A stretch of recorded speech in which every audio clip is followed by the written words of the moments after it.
Ang tunay na pagmamahal ay hindi nasusukat sa tagal ng pagsasama, kundi sa tibay ng paninindigan na manatili kahit gaano pa kahirap ang laban.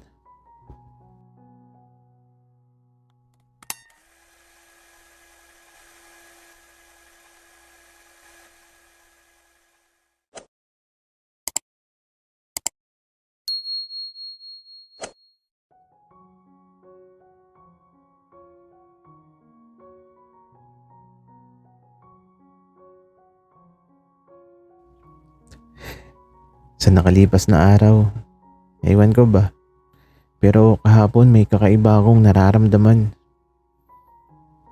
May kilabot na di ko maunawaan. Pakiramdam ko nga may kaluluwang umaaligid kahapon.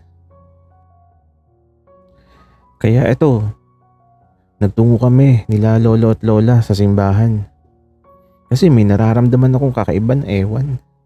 Basta parang may masamang elemento sa paligid kahapon. At ang lamig ng hangin.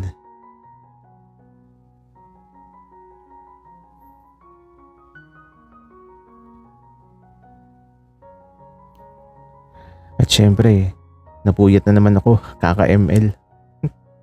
Kaya ito, siguradong tanghali na naman ako magigising. Magagalit na naman si lolo at lola. Pero okay lang. Sanay na akong mapagalitan.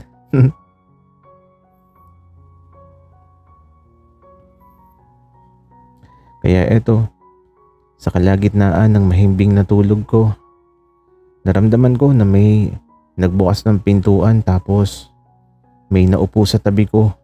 At eto, narinig ko ang boses ni lolo. Apo, bangon na dyan. Mataas na ang sikat ng araw. Lolo, mamaya na po. Inaantok pa ako.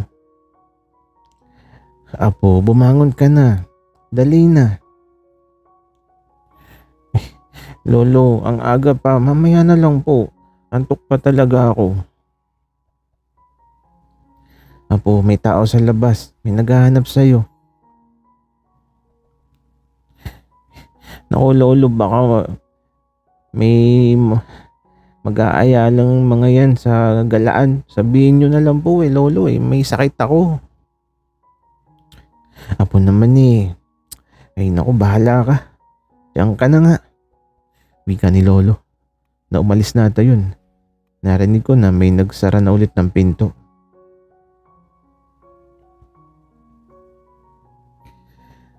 Nakadapa lang ako ngayon. Di ko binubuksan yung mga mata ko. Kasi kapag binuksan ko yung mata ko, mawawala na yung antok ko.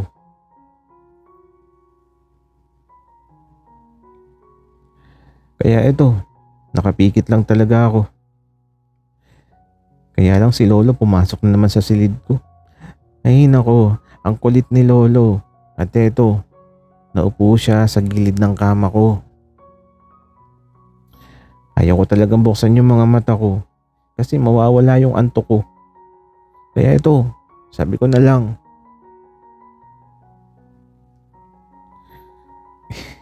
Lolo, mamaya na nga po ako babangon. Tutulog muna ako. Di naman sumagot si lolo tapos naramdaman ko na hinawakan niya yung pisngi ko. At hinaplos ng bahagya.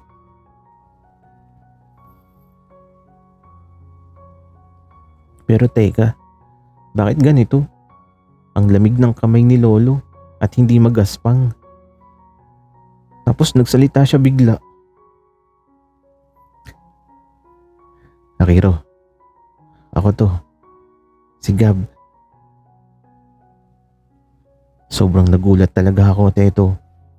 Pagbukas ko ng mga mata ko, hindi ko alam kung anong mararamdaman ko. Nang makita ko siya, di ko talaga maunawaan yung pakiramdam ko. Bumangon ako at lumayo. Tapos, hindi ako nakapagsalita, Teto. Ewan ko ba, pero lumabas ako ng silid ko at tumakbo ako papalabas ng bahay. At hindi ko na alam kung saan ako patungo.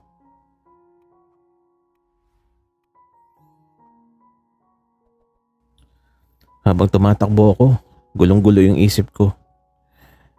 Nakayapak lang ako at eto, nakarating ako sa bukid at naupo ako sa tabi ng puno ng niyog.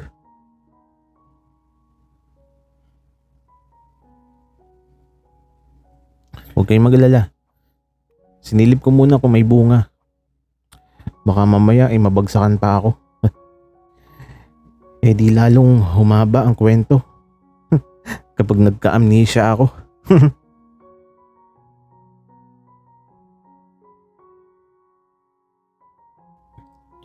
At eto, tulala ako. Parang may galit akong nararamdaman na gusto kong pakawalan. Pero ayokong manakit. Kaya ito, nagpakalayo na lang ako.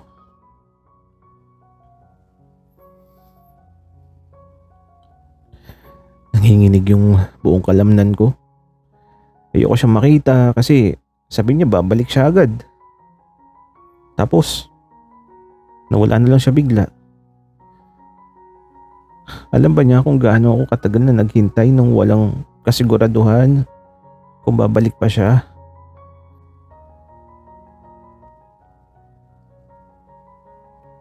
Kaya ito, habang nagpapakalma ako, nandito lang ako. Nagpapalipas oras, parang ayoko umuwi sa bahay.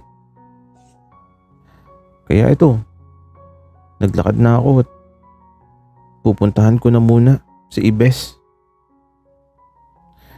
Pagdating ko sa bahay ni Ibes, natutulog pa siya. May susi kasi ako ng apartment niya eh. Kaya diretso na lang ako dito sa loob. At dahil andito na ako, eto, nagising na siya. Tapos nahiga ako sa tabi niya at eto, tahimik lang ako. Akiro, ang aga mo. May problema ka?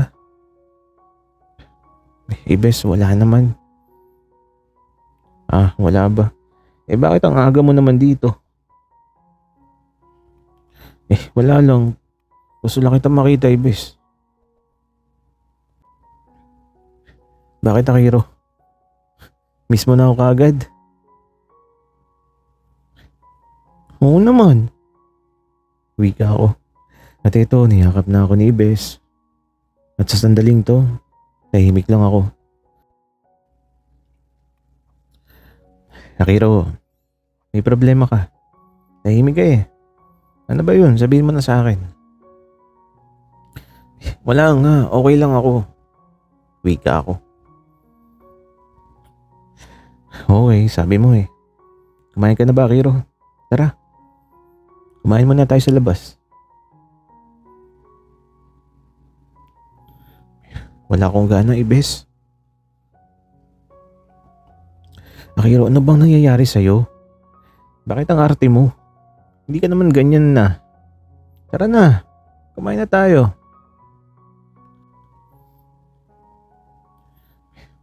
Ibes, mahal mo ako?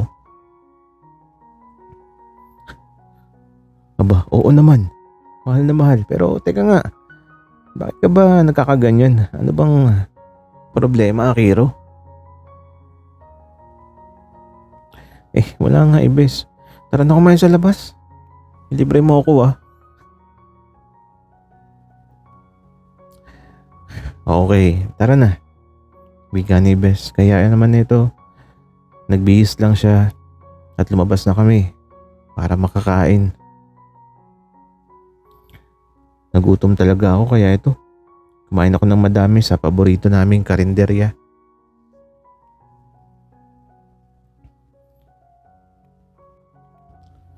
At nang matapos makakain, pauwi na kami. Nakaakbay lang si Ibe sa balikat ko habang naglalakad kami. At ito, pagkarating namin, hindi na ako nagulat sa nakita ko.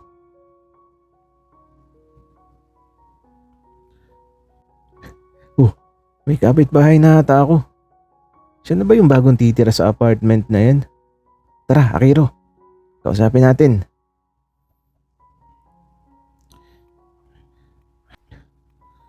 Ang alam kasi ni Ibes, tagalinis lang ako sa apartment ni Gab Pero simula nung di na siya nagparamdam, hindi na ako muling pumasok sa apartment niya.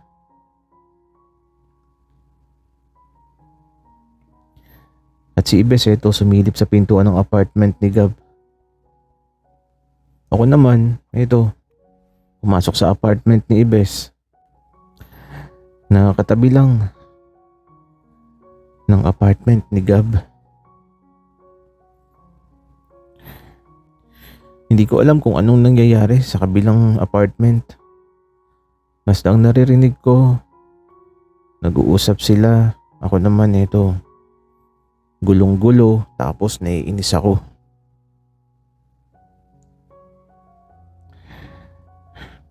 Akiro, halika, tara, papakilala kita kay Gab.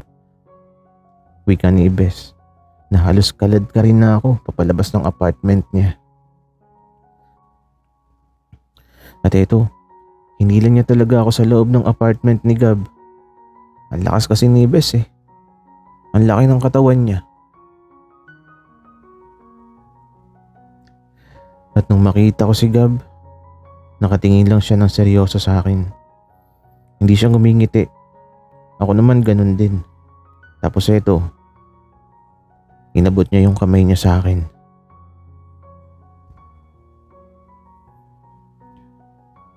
Ako si Gabriel. Ano pangalan mo? Wika ni Gab. Ako si Akiro. Wika ako sabay hawak sa kamay ni Gab. Tapos naramdaman ko na humigpit yung hawak niya. Na parang ayaw akong bitiwan.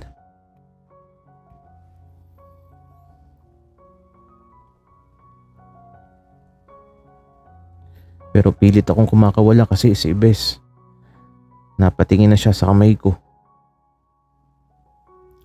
At matapos yun, may nagbago kay Gab. Nagbago yung mga tingin niya na parang matatalim. Tapos ewan ko ba pero nakakatakot yung mga mata niya.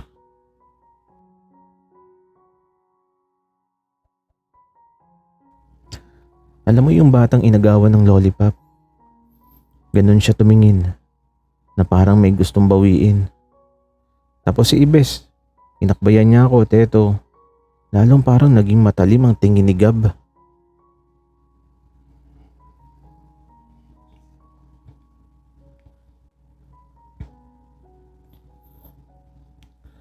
Walang alam si Ibes sa nakaraan. Ang alam lang niya, naglilinis ako dati sa apartment ni Gab. Kahit pangalan ni Gab, hindi niya narinig sa akin. Pare, sige.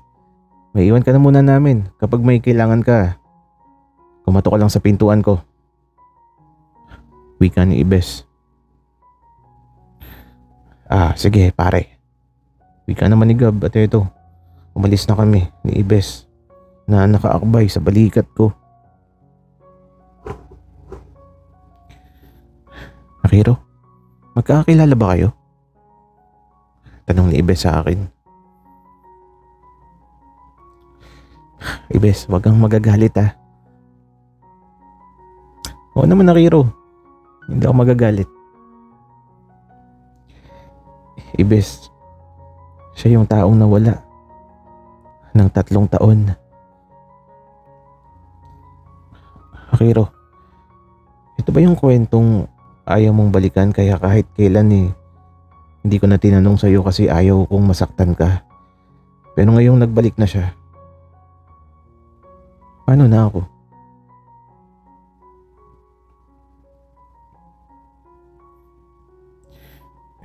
Ibes, huwag kang mag-alala. Nakaraan na yun, tapos na. Akiro, hindi pa tapos ang nakaraan. Pero ngayon ka magdesisyon kung tatapusin mo na ba ang nakaraan. Napabuntong hininga na lang ako at di ko alam kung ano nga ba ang pipiliin ko. Ang nakaraan o ang kasalukuyang magulo sa aking isipan.